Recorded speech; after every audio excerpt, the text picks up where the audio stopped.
E aí, gente, boa tarde. É a primeira vez que eu tenho um momento meu para falar com outras mulheres sem meu neném. Então é uma vitória. Eu me impus também estar junto com vocês, receber de braços abertos, de coração aberto esse convite maravilhoso da Julie, como sempre, para que eu pudesse começar a retomar a minha vida pessoal também depois de ser mãe. E foi por isso que eu não consegui pensar em outra possibilidade de fala hoje que não envolvesse a maternidade. Uma amiga hoje comentou comigo, uma grande amiga, a gente falando no telefone enquanto eu estava passeando com o Raul e ele dormia no carrinho, que ela não aguentava falar com mulheres mães e as mulheres só falarem das crianças. E eu pensei, nossa, eu achava exatamente a mesma coisa. E aí hoje eu respondi para ela, eu falei, então, a única coisa que eu faço na minha vida é ser mãe no momento. Infelizmente, mas é assim que acontece. Então eu absolutamente não consigo falar de mais nada, porque eu nem vou no banheiro direito, eu nem durmo direito, porque eu estou cuidando do Raul. Então, quando você passa, ao invés de ser uma mulher multifacetada, uma figura que está num único papel social, realmente você deve ficar muito chata para outras pessoas, porque você só consegue conversar sobre aquilo, porque aquilo se torna a sua vida, né? Então, vocês vão perceber hoje que eu vou falar muito mais da minha vida pessoal do que da minha produção acadêmica, e vou tentar entrelaçar isso com algumas reflexões feministas que eu acho importantes, que eu não pensava, não fazia antes de ser mãe. E isso, ao mesmo tempo que triste, eu acho que é maravilhoso. Tá? Espero que a mulherada não corra da apresentação, porque eu vou falar um pouco sobre maternidade, e eu sei que isso está distante do norte da maior parte, pelo menos da minha rede de amigas feministas e no rock, mas enfim, quem sabe algumas de vocês estejam interessadas nesse tema, e independente do interesse na maternidade enquanto projeto de vida pessoal, eu acho que não tem como a gente falar de mulheres sem sermos atravessadas pela maternidade, porque se existem 8 bilhões de pessoas no mundo, e elas, apesar de não terem nascido do dedo, como a Bia falou, a gente só tem certeza das mães, né, da existência das mães. Então, assim, a gente tem um número gigantesco de mulheres no mundo que são mães, e a gente tem experiências íntimas com outras mulheres que são mães, inclusive com as nossas próprias mães, né, para quem tem convívio com essa mãe, e a gente não consegue, ou não deveria conseguir, pensar em estratégias feministas de mundo, de uma nova estrutura, uma ordem mundial, sem pensar que tem uma parcela muito grande de mulheres passando por uma experiência muito específica. Eu entendo absolutamente quem decide não ter filhos, e é por isso que um dos pontos da minha pauta que eu acho que já era algo norte da minha militância feminista, que era o direito ao aborto, se tornou mais ainda depois que eu me tornei mãe. Mas acho que a gente tem que pensar que se a gente não coloca esse ponto como discussão dentro dos movimentos feministas atuais, que obviamente estão tentando se complexificar, falar de coisas super potentes e revolucionárias, mas se a gente não aborda coisas básicas das lutas feministas históricas, como, por exemplo, a divisão equitativa do trabalho doméstico e do cuidado, né? O Enem está aí, esse ano trouxe esse tema, até que enfim voltamos a essas coisas, né? Nas nossas provas nacionais, mas se a gente não conseguir cogitar essas possibilidades e retomar algumas coisas básicas, a gente está dialogando dentro de uma bolha muito específica de mulheres hiperescolarizadas, ou hiperrevolucionárias, ou que decidiram não se casar, ou lésbicas ou bissexuais, que é meu caso, ou mulheres que decidiram não ser mães, que era meu caso até muito pouco tempo atrás, e aí a gente não consegue olhar para as nossas manas aí que estão do lado, passando por perrengues inacreditáveis e que são ainda maioria, né? Então, assim, a maior parte do perfil de mulheres não é parecido com o nosso, a gente sabe disso, né, meninas? Então, a gente tem que retomar, eu acho, que algumas discussões e algumas lutas para que a gente consiga olhar novamente com essa empatia que a gente tem pela nossa colega, que a gente acha super incrível, para essas outras mulheres que às vezes só reproduzem os papéis que a gente não quer reproduzir, mas que elas estão totalmente embrincadas nessa experiência de vida e nesse patriarcado, né? As que estão, de fato, acorrentadas mais do que nós ainda estamos também. Então, assim, só para me apresentar um pouco, eu sou a Ludmila Godard, como Bia falou, faço parte da Bruxaria, que é um coletivo de mulheres feministas, aqui de Brasília, Distrito Federal.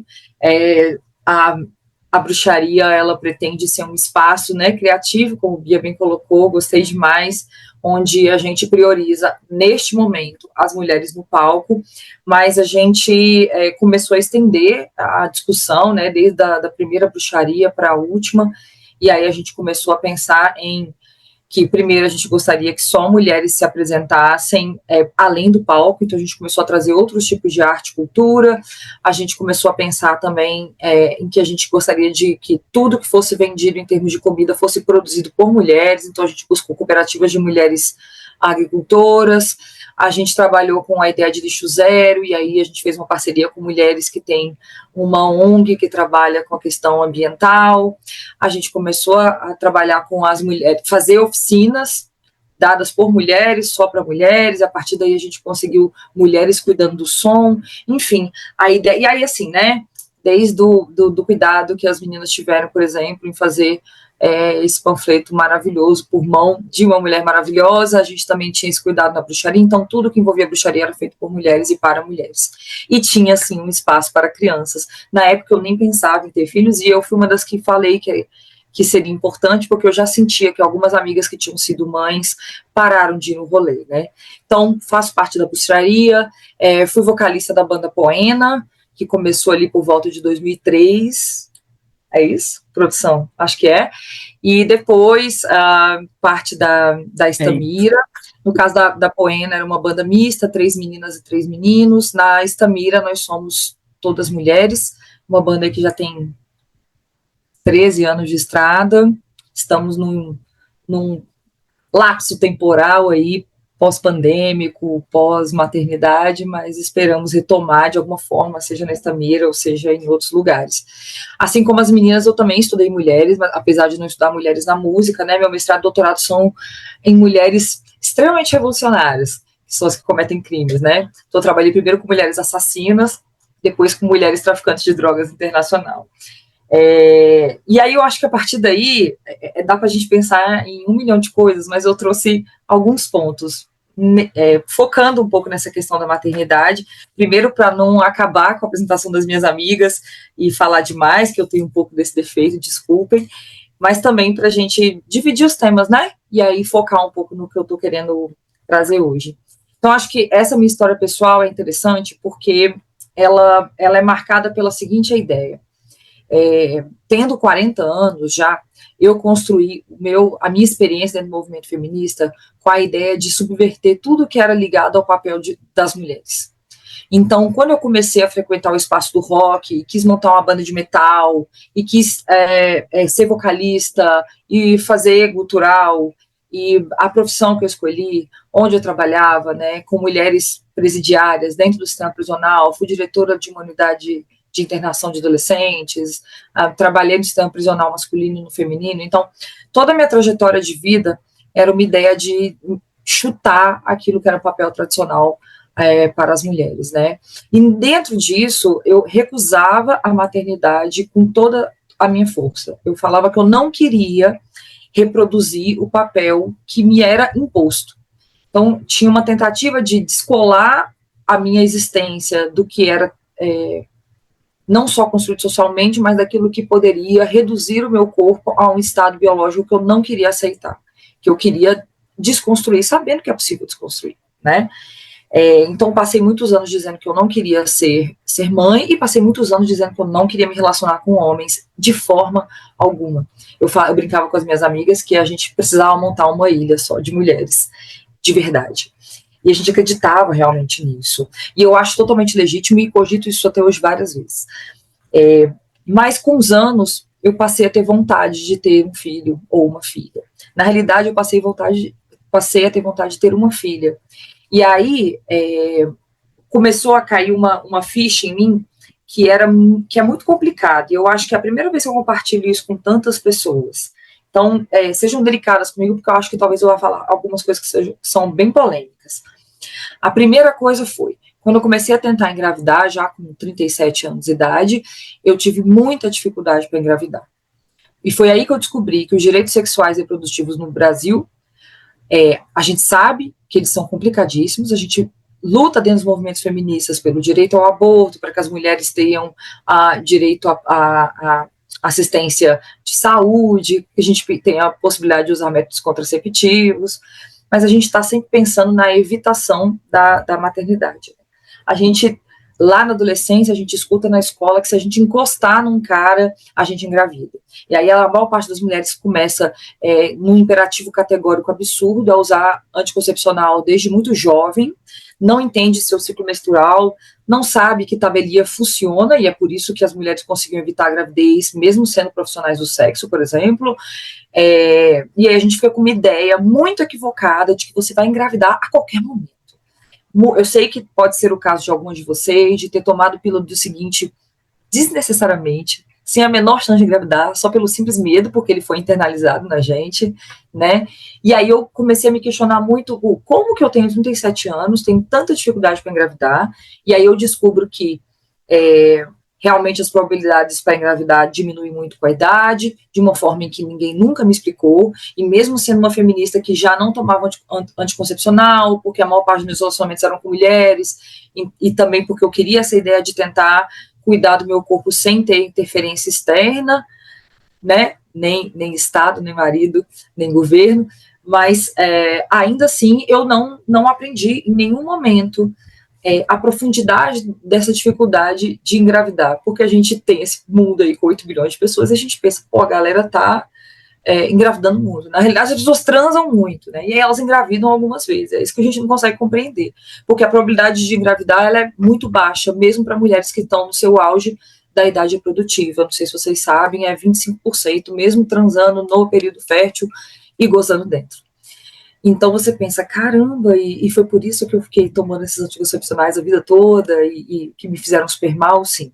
Né? A gente não tem noção desses dados, e quando aos 37 fui tentar engravidar e descobri que os óvulos têm não só a questão do tempo de vida, porque a gente sabe que a gente nasce com eles e eles vão perdendo a sua maturidade potencial e a gente chega um momento que realmente não tem mais como engravidar, diferente dos caras que conseguem engravidar mulheres aí até muito mais velhos. Vi uma notícia esses dias de um cara de 92 que tinha estuprado uma menina e a menina engravidou, uma adolescente.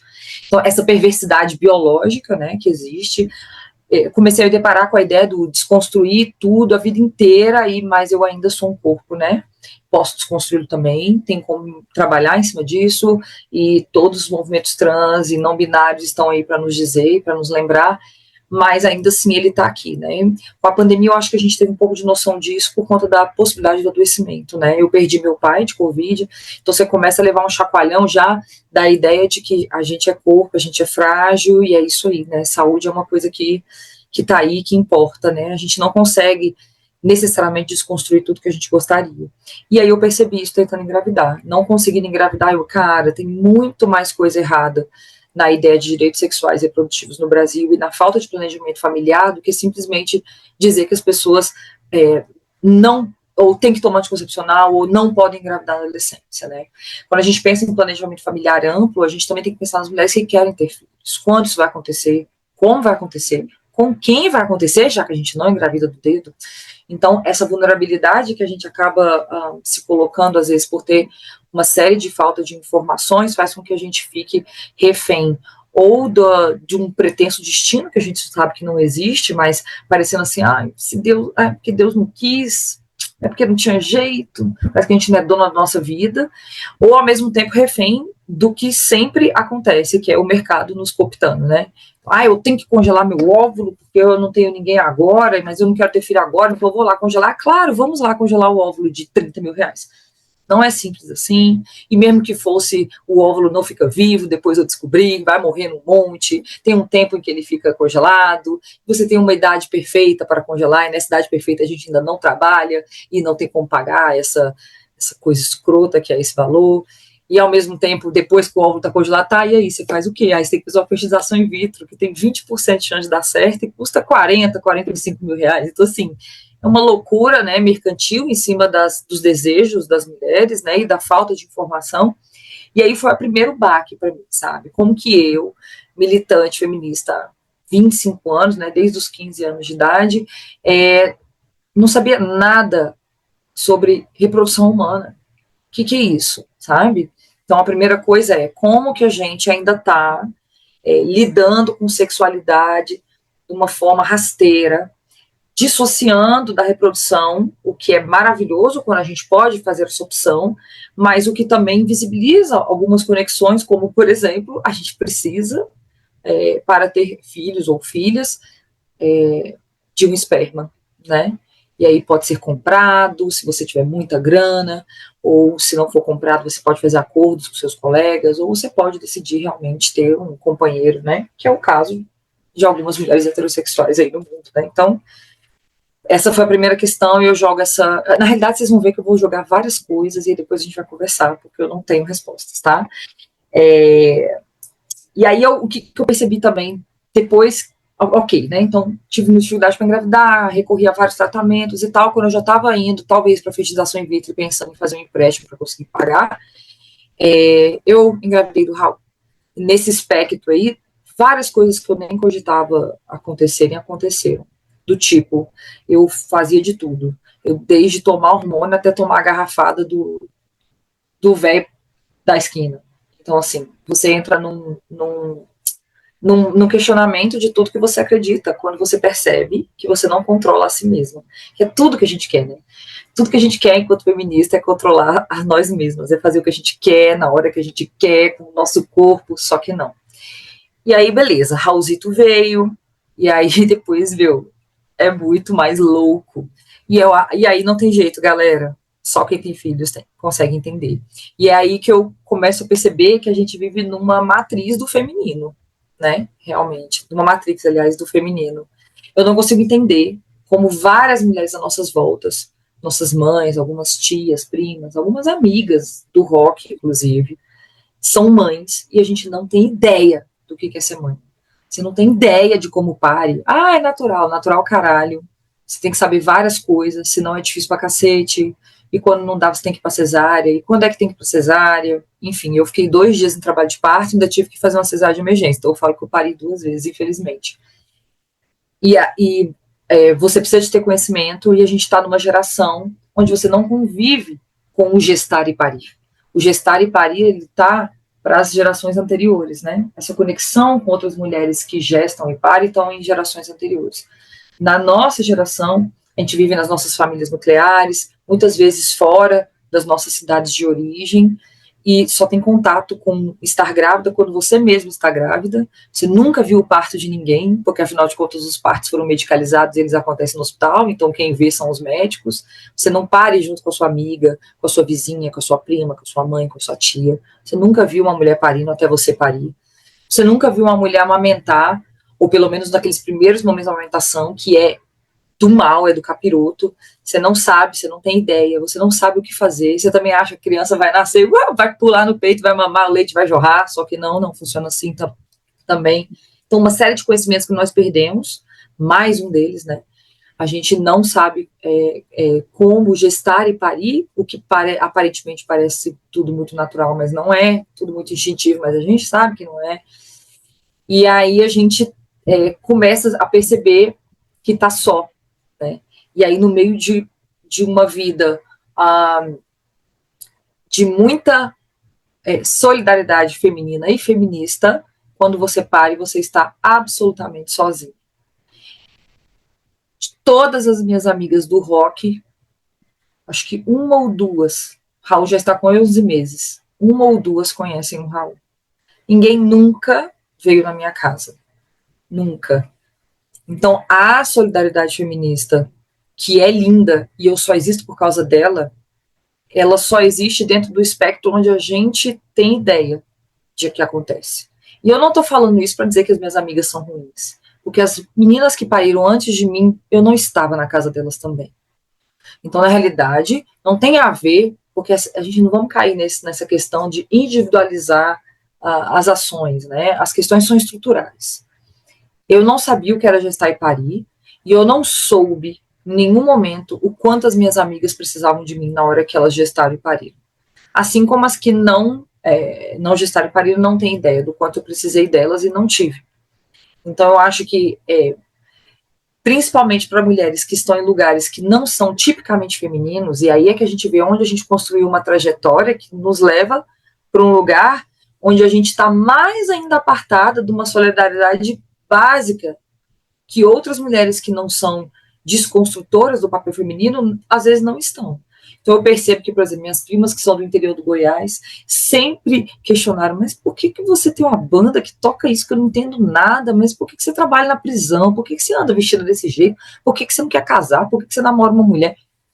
E de repente, quando eu olho para elas, eu penso, cara, elas gestaram e pariram entre elas.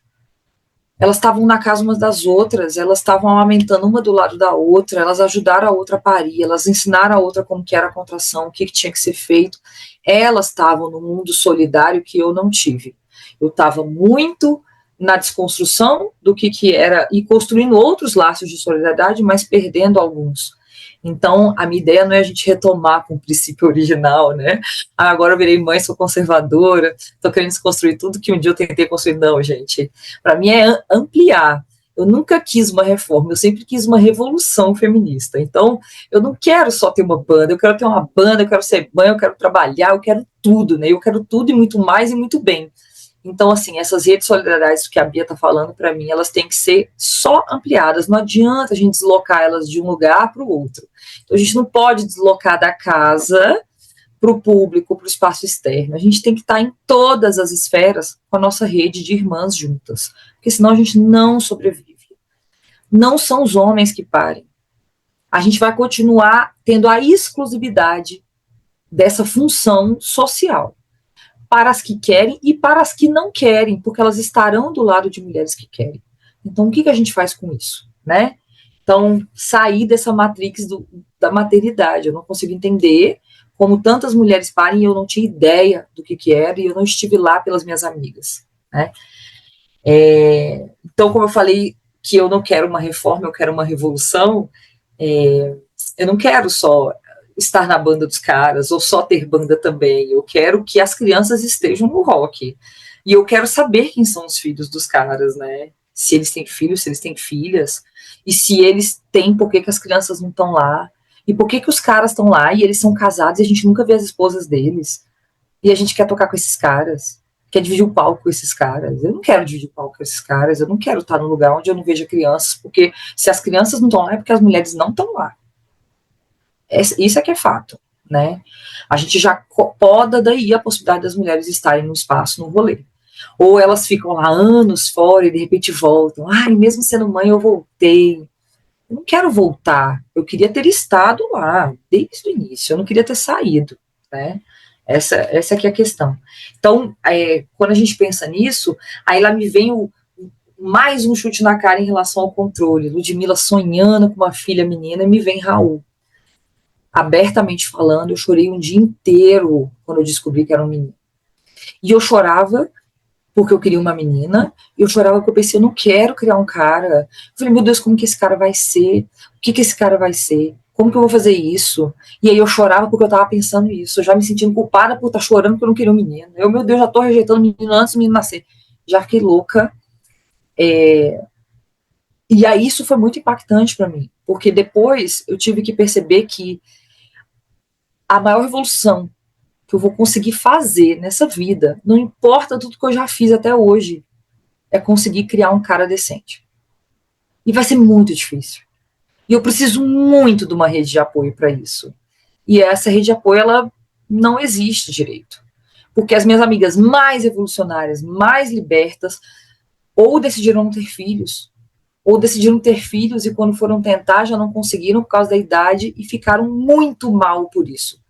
E aí entra aquela ideia dos direitos sexuais e reprodutivos, da falta de informação que a gente tem sobre essa questão e desse limite biológico que, porra, que merda, mas infelizmente a gente tem, né? Quero muito que todas as pesquisas que estão fazendo sobre possibilidade de engravidar sem esperma, conseguir engravidar até o infinito da idade, funcionem, mas no momento não é assim. Então, se a revolução esteve na minha vida presente, esteve como norte a minha vida toda, agora está mais presente ainda, porque eu preciso de um mundo muito melhor para o meu filho viver. E eu preciso que ele seja um cara muito massa. Senão vai ser uma frustração tão fodida que eu não consigo nem dar conta de mim mesma. Já estou trabalhando isso na terapia desde agora. Porque se eu não tenho controle sobre mim, imagina se eu tenho controle sobre o outro. Então, eu vou ter controle sobre Raul? Não vou. Mas eu preciso muito que, no mínimo, ele seja um cara massa. Então, para isso, a revolução tem que estar mais firme ainda do que nunca na minha cabeça. Não é porque eu tive um filho e entrei num papel que é tipicamente feminino e que a gente tentou, né, nos afastar dele por tantos anos, que eu perdi a revolução que tem em mim e que eu perdi o norte da revolução na minha vida.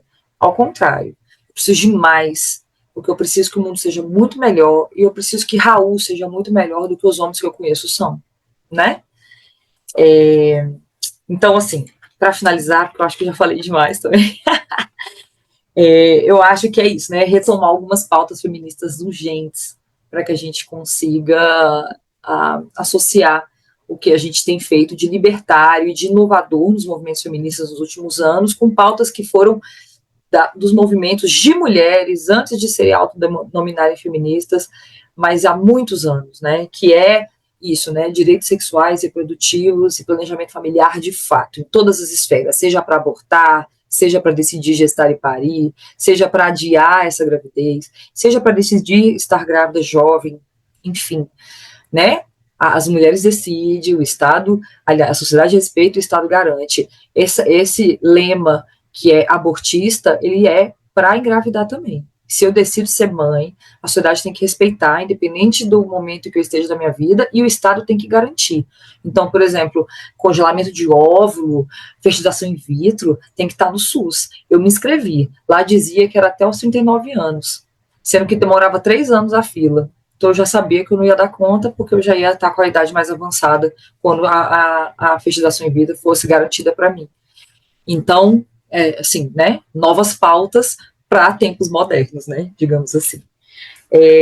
A ideia do cuidado básico de sempre, né, como construir um lar, caso eu esteja morando com um homem, que o trabalho seja equitativo, como fazer isso quando ele não vai ser igualitário nunca, porque se sou eu que estou gestante, se sou eu que faço uma cesárea, que é uma cirurgia de médio porte, que me impossibilita, inclusive, de levantar da cama com naturalidade.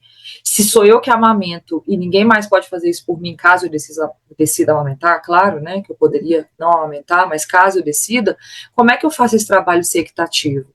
Já que uma parte brutal dele é comigo e tem a ver com o meu fisiológico, com o meu biológico. Como que eu faço isso?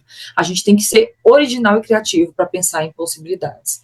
Porque a forma como a gente estrutura essa divisão de trabalho na nossa casa, para além dela estar totalmente equivocada, ela não leva em consideração questões básicas que o outro não dará conta de fazer. Então, que ele faça não só o mesmo tanto, mas que ele faça muito mais. E como que a gente estrutura isso se a gente continua com a licença de paternidade de 7 dias? Não dá. Absolutamente não dá. Então, é isso, né? Retomar pautas antigas. Eu não quero uma licença maternidade estendida, como eu estou tendo a oportunidade de ter, que eu sou funcionária pública e juntei com outras licenças a que eu tinha direito, mas eu quero uma licença familiar. E aí, como eu vou dividir ela dentro da estrutura da minha família, se eu tenho uma companheira, se eu tenho um companheiro, se eu quero os dois ou as duas com a licença ao mesmo tempo, se eu quero um tira 3 meses, depois vem o outro, porque o trabalho é extenuante, então a gente pode dividir, se a gente reveza, eu não quero saber, a família que decide sobre si. Então eu não preciso de uma licença maternidade apenas, eu preciso de uma licença familiar. Direito à creche, cara, uma pauta antiquíssima e que a gente ouve pouco falar e que relega as mulheres a simplesmente continuarem eternamente no trabalho de domésticas da sua própria casa, de apenas mães, porque você não consegue fazer mais nada quando você está cuidando de uma criança, trabalho informal, ganhando menos, você reforça toda a estrutura do patriarcado quando você não tem creche. O Estado tem que garantir creche. Se a licença maternidade pela CLT ela é de 4 meses, tem que ter creche para todas as crianças a partir de 4 meses. E acabou. E nós não temos, né? A legislação só diz que é obrigatório a partir de 4 anos. E onde essas crianças estão? Elas não estão, né? Elas estão em casa. E é por isso que as mulheres somem quando elas engravidam e têm filhos, porque alguém tem que cuidar das crianças, né? E não deveria ser só uma pessoa. Mesmo que a mulher tenha uma licença estendida, quando eu cuido sozinha de uma criança 24 horas por dia, e é 24 horas porque ela acorda 1 milhão de vezes à noite, eu não existo mais enquanto ser humano. É por isso que demorou 11 meses para eu conseguir fazer qualquer coisa relacionada ao meu trabalho. E já foi um perrengue, vocês viram que eu demorei para entrar. A Hoje estava aqui chorando, já tive que fazer toda uma estrutura. Então, não, a gente não tem que ficar dessa forma, né? Direito ao aborto, que ninguém é obrigado a passar pelo que eu estou passando sem querer, né? O básico. E no espaço do rock, tudo isso e mais um pouco, né? Então eu quero um espaço que esteja totalmente adaptado às crianças, eu quero fone de ouvido distribuído na porta do show, eu quero brinquedos infláveis dentro do orçamento de quando você organiza um festival, eu quero comida que criança possa comer, e não só álcool e coisa frita, eu quero tudo, porque a criança precisa estar lá para eu estar lá, né? E claro, a mão estendida das mulheres e dos homens para que o rolê aconteça. Se eu for pro show de rock com a minha criança e eu tiver que cuidar sozinha dela, eu prefiro ficar em casa, porque eu tenho a estrutura muito mais fácil. E vou para lá para não conseguir assistir o show, para só olhar. Então, aquele olhar sensível, né? Vi uma mina com uma criança, oferece para ficar um pouco, meia hora, 1 hora. Quando a gente consegue ir no banheiro, sentar com a criança no colo, já é uma vitória. Então, se você conseguir pegar uma criança por meia hora, por mais que você não tenha nenhuma intimidade, e aí entra de novo naquela lógica que eu falei lá no início, né? Se a gente não tem intimidade com cuidado infantil, com gestar e parir e cuidar, que as mulheres tinham em outros contextos de sociedade, a gente está perdendo esse contato e você vai lá e se ferrar, porque você vai ter que aprender tudo na prática, sozinha, com o seu próprio. Então, se habilitem para estar com as crianças das suas amigas, vão visitá-las, estejam com elas, deixe elas chorarem no seu colo, que é necessário. E é isso, minha gente. Espero ter falado pelo menos um pouquinho de coisas que façam sentido. Hoje não fui muito acadêmica, falei mais da minha experiência. Obrigada pela oportunidade, estou tão feliz de estar aqui. Obrigada. Beijo.